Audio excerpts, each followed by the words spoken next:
Yan, magandang araw sa lahat ng mga nanonood at welcome back sa Dark Side and Treasure Hunting. Ito na namang muli si Nudge at manggugulo sa inyong isipan. Nga pala ngayon mga bok, bali pupuntahan natin yung lugar na yan dito sa baba. Yan, flat kasi yan. Yung dalawang bundok magkapatid. Yan, malaking bundok na yan. Dito tayo sa baba mga bok.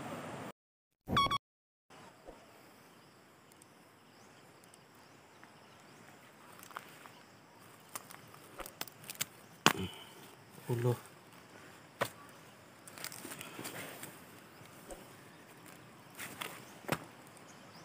Parang kuan, murag bao. Dalong dito. Ah, ito sa ubos.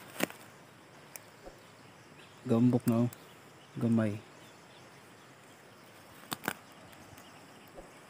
So dito ayan mga bok may butas. 4. Yan, ibig sabihin mababaw.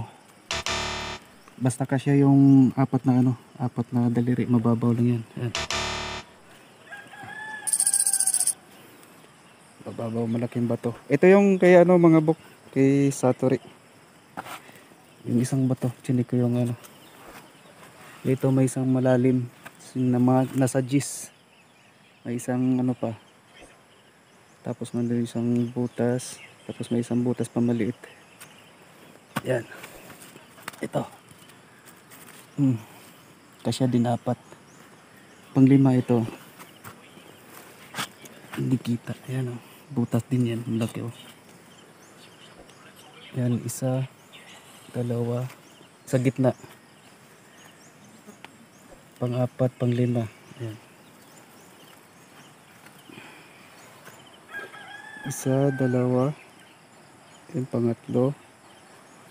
Tapos pang-4. Dito pang-5. Ayan. Yung butas. Flag. So, wala nang kakaiba maliban dito. Yan, linya. Nandun yung malalaking bato mga buka yan. Yung 3. Nandyan. Nandyan yung So, ito yung naka-align sa mga buk sa 45 degrees. Mula dun sa yung malaking bato na yan. Yung 3 malaking bato. Ito yung naka-align. Na kung saan ito. Yan.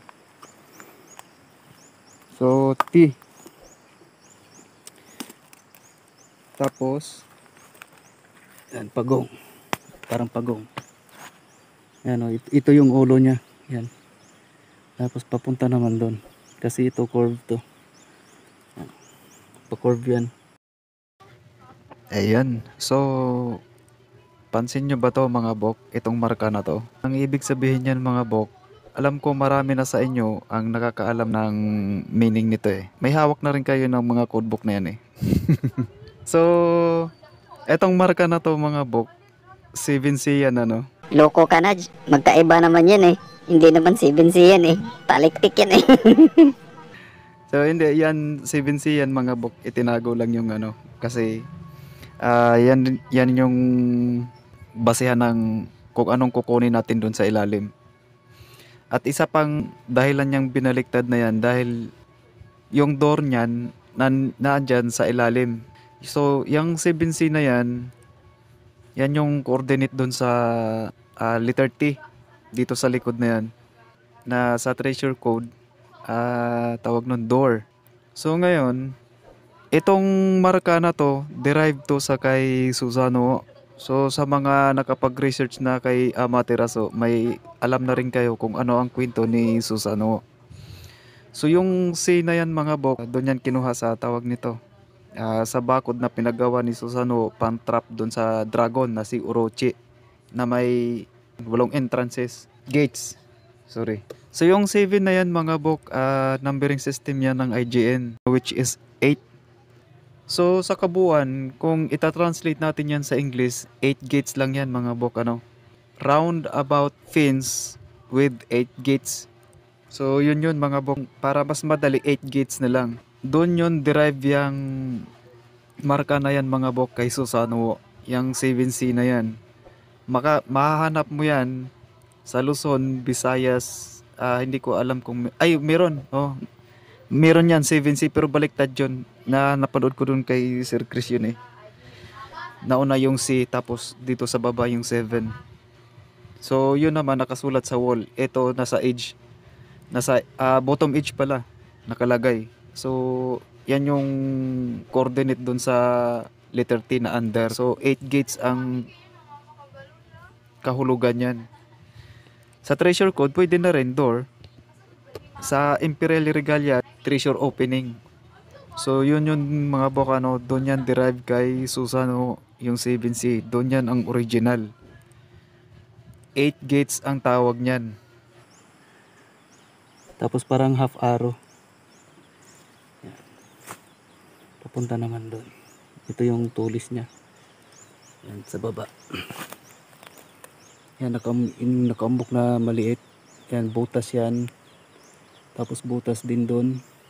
May 4 na butas to mga bok. May butas din yan. Tapos dito parang paa. Dito sa baba yan. Parang paa yan. Mamaya bababain natin. So ito naka ano na. Ito yung pagong na tawag nito. Sleeping na. No? Kung mapapansin nyo ito. Yung ulo na yan. Ano. Ito yung katawan niya. Tapos may under. So ang lalim. Kulang-kulang mula doon 2 pie, 3 pie yata hanggang dito.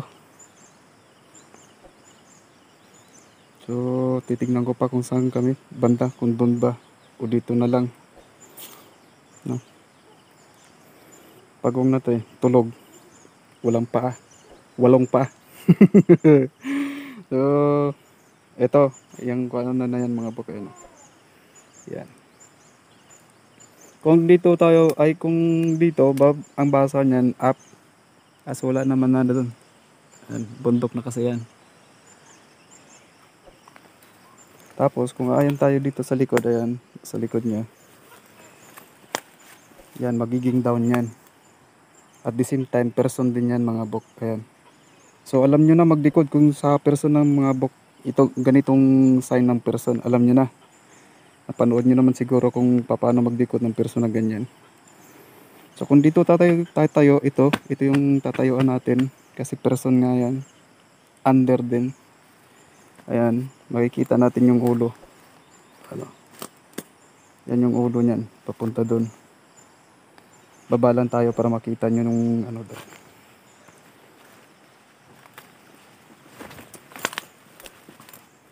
Tapos nandito yung item mga bok. Ayan o. Item yan. So nasa kulang-kulang to 2 din. Kulang-kulang 2 yung lalim tapos kasi yung 2 daliri. Papunta naman doon. Ayan o. Ayan. Papunta doon. Ayan yung pagong, yun yung ulo niya o. Dito. Yan. May butas. Ayun. Yung butas na yan isa. Tapos ito mababaw lang. Dito sa baba, ayan malalim. Mas malalim to mga bok kesa doon. Tapos dito parang paa. Mababaw lang masyado. Ayan o, yan, yan. Ito. Yan o. Mababaw lang to ito. Tapos yun malalim. Ito. Yun. Kung lalagay natin yung kasi yung paa ko mga bok, ayan o. Kung saan may butas dun sa tawag nito sa taas siguro mga nasa 2 feet yung distance mula dito hanggang sa ano na yan, butas na yan. Tapos may butas mababaw ito. Tapos yung isa malalim. Tapos may pagong na tulog dito naman. Yan. Yan o. Tapos yung pagong nandun. Yan. Yung ulo niyan diretso dito mga bok. So ayun mga bok, ano. Kita nyo naman na may naka-concave na kasya paa. May naka-concave din na kasya ang kamao, 2. At may naka-concave din na kasya yung isang palad. Hindi paa, palad lang. So itong mga naka-concave na to mga bok, may ibig sabihin yan. Sa treasure code, ang kaliwang paa, end of trail. So dito mga bok, iba sa aktual na marka ano. So ang ibig sabihin ng kaliwang paa, here in this place. Yung dalawang naka-concave na kasya yung kamao, ibig sabihin may dalawang pwedeng daanan. So bantayan nyo yung elevation ng dalawang butas na yan kasi yan yung pagbabasehan natin kung saan banda ang pwedeng butasin dyan. Yung naka-concave dyan na kasya yung palad, ibig sabihin yan yung cave in, no? Yung parte na lumundo sa area na yan. So mula dyan sa naka-cave in, yung isang spot na bubutasan natin, ka-level niya lang, same height.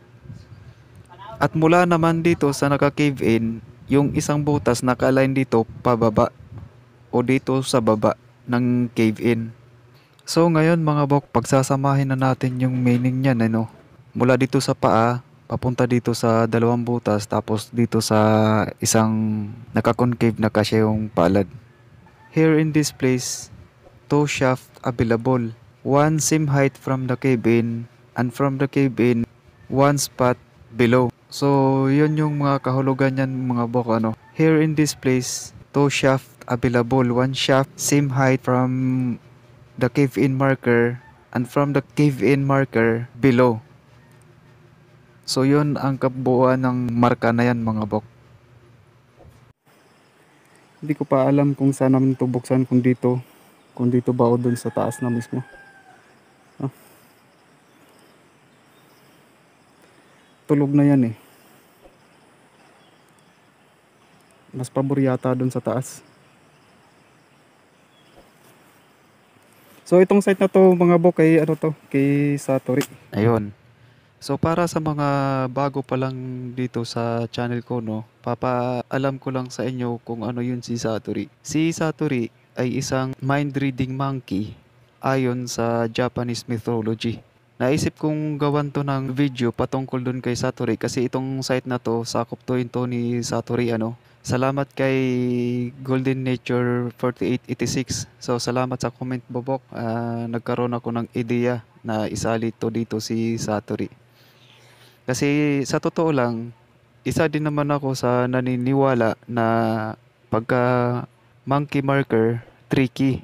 Kasi yun yung naitanim na sa isip ko no. Kasi nung baguhan pa lang ako, nangangalap pa lang ako ng mga kahulugan ng mga marka, napunta ako doon sa isang channel na nagtuturo na yun nga, tricky daw ang decoding pagdating dito sa monkey marker. So noong nakapag-research na ako kay Satori, doon ko na lang napag-isip-isip na hindi naman pala ganun ka-tricky. Sa totoo lang mga bok, lahat naman ng mga marka, tricky yan ano, lalong-lalo na sa isang decoder na hindi alam kung ano ang kahulugan. Dito sa Pilipinas, may mga site kayo na matatagpuan na may mga markang unggoy. Yung iba niyan, iginuhit lang sa bato. Yung iba naman, inukit mismo ang bato. Yung iba, buo. Yung iba, kalahating katawan. Yung iba naman, ulo lang. Kagaya ng sa site na to. So, umpisahan natin sa dalawang image na to. Dahil ito ang madalas na masusumpungan ng mga treasure hunter dito sa Pilipinas. Yung unang image na yan, yung may pilit siyang inaabot. Pangalawa, yung may itinuturo siyang lugar. Paalala lang sa inyo mga bok, hindi ginagamit ni Satori ang kanyang kamay para kumamkam ng mga bagay-bagay. Instead, ginagamit ni Satori ang kanyang kamay sa pagbasa ng iniisip ng tao na kanyang nakakasalamuha.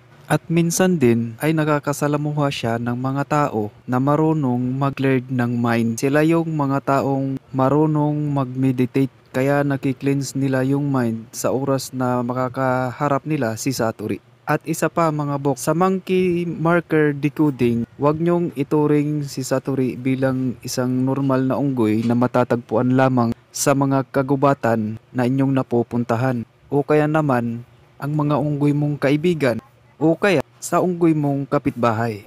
So, umpisahan natin dito sa dalawang marka na to na madalas na nakaukit sa bato. Unang marka, yung unggoy na parabang may inaabot. Ibig sabihin yan mga bok, hindi pa siya nakarating sa taong gusto niyang basahin ang pag-iisip. Sa madaling sabi, malayo pa siya sa target niya. Sa pangalawang image na to, ito yung marka na may tinuturo siya.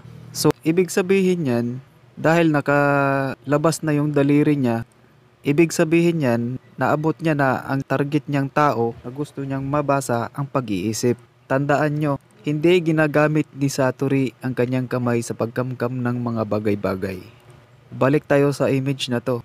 Dahil itong image na to ay pilit niya palang inaabot yung target niyang tao, ibig sabihin sa treasure code, malayo yan sa deposito.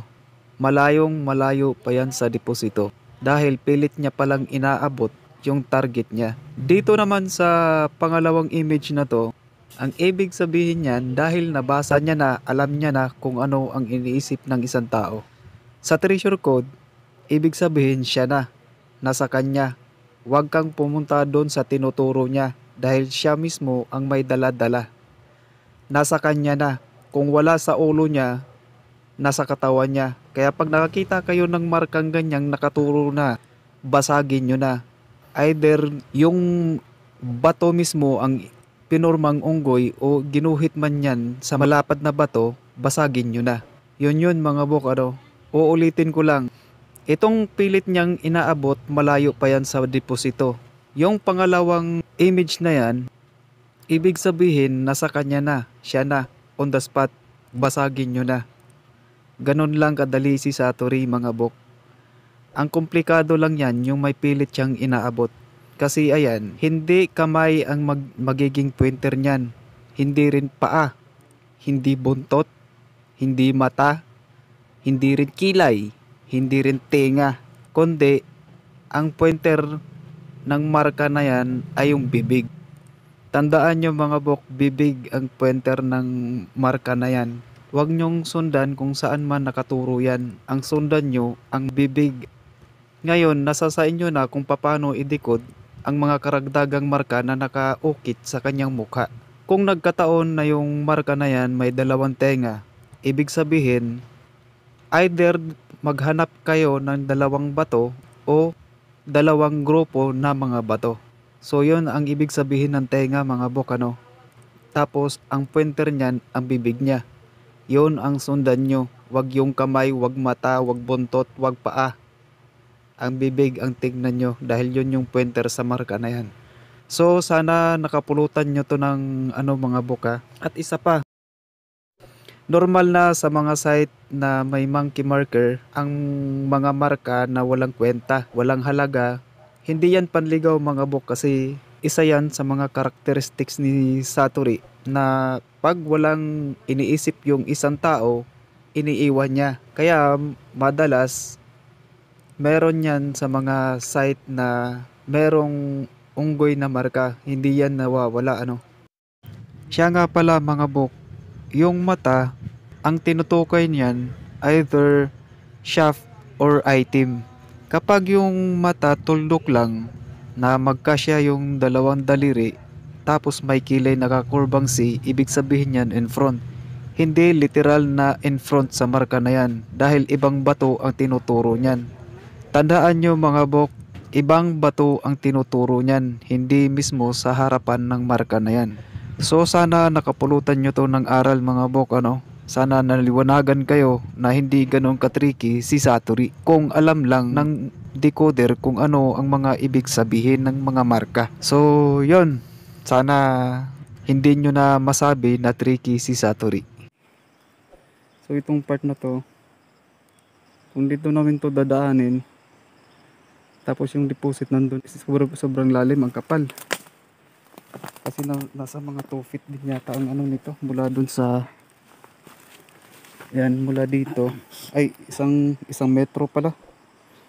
Mula dito, itong na to, kasi yan yung naka-curve dyan. Yung ulo niya, yung ulo niya papunta dito. Ito yung naka-curve. So kung dadaanin namin dito, aabutin ng 1 metro mula dito hanggang dyan sa kung saan siya kasi meron siyang under na the same time person din. So alam nyo naman na mag-decode mga bok about dun sa person na ganito. Person yan mga bok yung ganyan. So kung dito mo babasahin yung kaganyan yan, under letter T sa treasure code, to Tunnel ba yun? Yun yata, yun parang tunnel yata. Under yan mga bok ito. At the same time ito ginawang pagong yan yung ulo niya. Oh. So isang metro. Wala dito. Naguguluhan ako. Kung dito ba o dito na lang sa ano na to. Itong part na to. Tatanggalin na lang namin itong bato. So yan ano muna sa ngayon mga bok ano. Update lang. Ito yung kay Satori. Nandun yung isang malaking bato ayun oh. Yung dalawa. Ito naman yung tatlo. Yan yung tatlo. Tapos yan yung ano mga bok kay Mito. Yung isa namang pinuntahan ko sa last part nandun dito sa banda na to. Ay hindi, andito pala. Dito sa part na to. Yan. Yan yung isa nasa saan ba to? To sa southwest. So nandito yung isa. Yung tatlong bato nandito. Sa ano ba to? 225. Itong sentro na yan. Yan. So north south 225, 45 naman to dito. So sa 45 nandito si Pagong. Ayan. Kalahati lang. Hinati yung katawan. So one part. Tingnan nyo mga bok na wala yung isang parte. Dito no. Bale kung hatin din natin sa apat yan. Apat na side pero nawala yung isa. Ito yung tinago. Ito yung hanapin natin. So yun mga bok ano. Kung alin yung nawala. Yun yung hanapin. Siyempre puzzle yun eh. Person. Yan. Person yung ganyan. Kung nakaway na ganyan. Person. Alam nyo na kung paano mag-decode yun. Kung gagawin natin letter T and there. So. Update na lang. Lilisin mo na. Siguro tanggalin na lang namin to. Tignan na lang no. Yan. So ito na mga bok oh. Ayan. Pansin nyo na mga bok, meron ng color coding, you know. Kung doon sa taas, sa unang part ng video na to, meron doon mga butas na nakahugis na flag, 5 butas. Ngayon naman, ito naman walang flag pero ang kulay ng flag puti at pula. So alam ko na mayroon na kayong alam sa color coding mga bok, ano. So itong puti na to, ang ibig sabihin yan, metal. Itong pula naman, center. So kung pagsasamahin natin yan, kasi yung puti na yan, metal, itong pula, fire element yan eh, molten metal. So titignan natin kung yung molten metal ba, bareta o mga jewelry. So yun mga bok ano. Ay. Shell sa loob. Ayan o. Shell to mga bok, ayan. Tapos sa baba niya lang, ito, may pula. Ito na ikaon to. May parang ano siya, nabubulok na kahoy mga bok. Ito, Karoon na gani. kulay pula. Ito yung ano niya mga bok, kaputol niya. Kuan magud kahoy ng mga taya. May ano siya, may kulay pula siya na ano. Ito, Huwag kahoy no. parang ano siya, parang kahoy. Pero ano siya mga bok, yung bato lang. Kuan siya ni. Pero may kulay pula. Agi kuan timaan agi. Ayan o. So yung shell na nandyan mga bok, papakita ko sa inyo. Yan. Ito mga bok. Oh. Yan. Ayan. Iwanan muna natin yan. Basag kasi. Yan mga bok. Oh. Shell.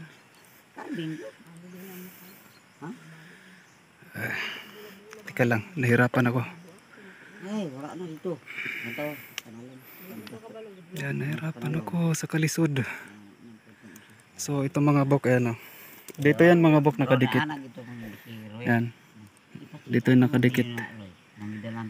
Yan, shell. Malaki. Kita nyo naman. Nawala ma ko ang Yan o. may nga pitong bugata. So, ito, nabiyak na lang to mga bok. Nung sinilsil namin to dito, sumama siya. Kaya ito nabasag. Tapos nung tinanggal namin, ayan, basag na rin. Ayan, shell na talaga, ano. Nakaganyan. Yan, nakadikit dito. Tapos makita nyo parang kaliskis. Ay, kaliskis. Yung hasang. Tapos sa baba ng hasang, ayan, oh, kulay pula. So, papunta kami doon mga bok. Ayan, oh. Yan yung ulo niya. Ayan, oh. Ito yung ulo niya. Papunta dito. So, dito sa baba. Papasok kami. Manipis pa lang. Kakaumpisa pa lang namin mga bok. Ha? Yan, oh, kulay pula. Tapos shell. Nakaganyan. Hmm. Laki. Ganito siya kalaki, oh. Yan yung palad niya. Yan. So, paano ba 'to mga bok? Positive or negative? Tingnan natin kung positive ba. Pag negative, walang problema. Think positive. So, papakita na lang namin ulit kung may mga ano na naman, no. So, ito nga pala yung butas mga bok. Ito. Yan. Yung isa, tapos yung asan ba yun? Ay, ito. Yung mababaw. Ito yung sa malalim. Tapos ito yung parang paa. So dito kami sa gitna. Itong parte na to. Tapos sa gitna nung ano, nandito. Dito yung shell. Ayan naman, kita nyo naman. Andyan lang yung pagong. Ayan, oh. Nakaharap dito. Walang mga paa. Walang paa. So update na lang din mga bok, ano. Metal. So alam nyo na, Imperial Regalia Code. No? Oh, nakatungtong yung pagong doon. Siya nga pala mga bok, ano, itong shell na to, nagrepresent yan ng hardness ng dalawang opening. Kasi nakatayo to eh. Bale dyan sa binutasan namin, makapal yung cover na nandyan kaysa doon sa taas. So, ang problema lang kasi doon sa taas, medyo may kanipisan nga kumpara dito sa gilid na to. May katigasan kumpara dito sa baba. So, kaya, ayun, medyo naguguluhan ako kung saan bubuksan, ano. Gawa ng, yun nga, may katigasan doon sa taas. Pero, hindi naman siya ganito kakapal dito sa, itong inumpisahan namin dito sa gilid. Ano po? Nanata itong ganyan. Wala. Pinasyo niya. Mura po rin. So ayun na mga bok, ito yung pangatlong marka na nabuksan namin nung biniyak yung ano yung itong bato, no. Kung mapapansin nyo, puwet lang yan ng shell. So ang ibig sabihin yan, chamber inside. Nga lang, fake layering cover. So yun yung ibig sabihin ng shell na yan mga bok, ano. So yung pula na yun, ibig sabihin yun na yung center ng deposit. So itong shell na to, ang kumakatawan na may kakapalan nga ang cover papunta doon sa chamber na dapat naming maabot. Mura po siya. Inya. Mura po na. Lubutra po sa kinason. Ganito lang kalaki mga bok. Ayan, o. Ay, nahulog. Lubutra ka na eh. Puro mara lubot. Ay, kuhan din. Ito. Yuta raman ang kono. Ibalik o kuhan. Yan yung naputol mga bok. Ay, naikon. Ibalik. Mabalik raman. Ari oh. Oh. Ayan, Mabalik naputol na niya. kinay group. Para, Ibalik ba? Ibalik ang naik group. ayan, o. Para makita ang forma. Natanggal kasi. Yan. Ganito siya kalaki mga bok. Ayan, o. Balikin na ninyo sunod-sunod. Yan. Lagi. Ano. Isang pulgada. Dirin-dirin ko kanoy. Yan. Kaya mo na sagot sa problema. Mm. Wala yung doon. Shell. Balik sa amin dito doon. Ay, Pero daro, wala na yung ano niya mga bok. Bali ano na lang to, yung bato. Ay, daro. Bato na lang. Wala na yung shell niya talaga mismo. Ay! Wala na yung shell niya mga bok. Bali ito na lang yung natira. Naragin ko ano, sinaputan. No, po rin oh. Pero, Yan, o. Dito yung ano, yung isang shell. Dito yung mga bok. Kasi ito yung kulay pula yan, o. Tapos sa taas dito yun. kasuna na ba nga? Tapos sa kabila, ayan. Wala na. Ito. Basa. Bali tatlo. Kasi dalag na. Ang So ibaros ito, ano. maliit. Forma Dito pa, yung yan. malaki. Oo. Yung clam, yung parang clam. Hindi ko alam po anong tawag dun sa inyo mga bok. Tapos yan yun, yung pula. Para bagi Yan. Shell. Shell siya na ano. Ganyan. Yung malalaking shell na. So, tignan na natin mamaya kung ano na naman yung makita natin dito mga bok, ano. Update na lang din. Talaga surprising. Yuta-yuta. Ayan na. So, ito na mga bok. Ito yung nasa ilalim ng ano, pagong. Bali, nandito yung ano, dito yung tawag nun. Dito yung katawan. Tapos, dito yung ulo banda. Ayan yung may 3 butas malalim. Ayan o. Ang sobrang lalim. Malaki din. Yung isa naman ito. Ayan. Kasya lang yung 4 na daliri. Kapir mo badla. Yan, malalim din to mga bok. May lupa lang kasi hindi ko pa matanggal. Tapos ito, butas din. Ayan o, malit. Tsaka sa 3 butas na to, ito lang yung mababaw. Tapos dito, ayan o. Nakalubog lang to. Ayan. Itong ano na to. Hindi yata nakikita. Parang hindi masyadong halata. Yan, malalim to mga bok. Ayan o. Kasyang-kasya yung kamay. Yan. Tapos ito 4 lang. Hindi na magkasya pag 5 daliri, ayan o. Hindi na magkasya dun sa lalim, pero yun kasyang-kasya. Bali dito yung ano nun, yung pinakadulo ng bato ito. Pag ganyan yung pagong dito. Tapos yung ulo niya dito. Ayan o. Yan. Itong butas na to, yung nasa ilalim ng pagong. Yung napansin yung may hati ng bato na kaganyan nakati. Yan yun. Tapos kasunod na papunta doon. Tapos may ano na naman dito. Yan o. May kalaliman din. Yan. Malaki. Ayan o. Kasi yung isang ano. Yan. Pero ito talaga. So palagay ko ito yung item.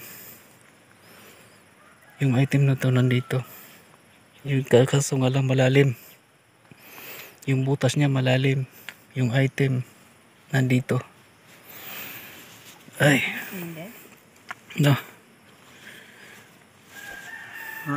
Tinanggal namin dun. Ay. Umalis kami dun mga bok kasi ang hirap eh. Ang bigat ng maso namin 4 kilos yun. Wala kaming maliit no. Kaya lumipat kami dito sa ano. Tinanggal namin yun dito. Kasi bala ko sana ang mangyayari, bubutasan namin yan doon papunta dito. Eh nung medyo may isang dangkal na yung lalim, medyo mahirap na. Gawa ng sobrang bigat din ng maso namin no. So dito na lang kami siguro. Itong parte na to kasi dito nakaano yung pagong eh. Dito na lang. Tapos yung butas na yan yung tatamaan nung naka-liter T kanina. Gaganyan, yung binasag. Ito yun. Yan. May 3 butas. Ito malaki. Yan maliit. Tapos kasunod na malaki. Bali ito yung nasa ilalim na ng pagong. Itong butas na to. So update na lang. Paano ba yan?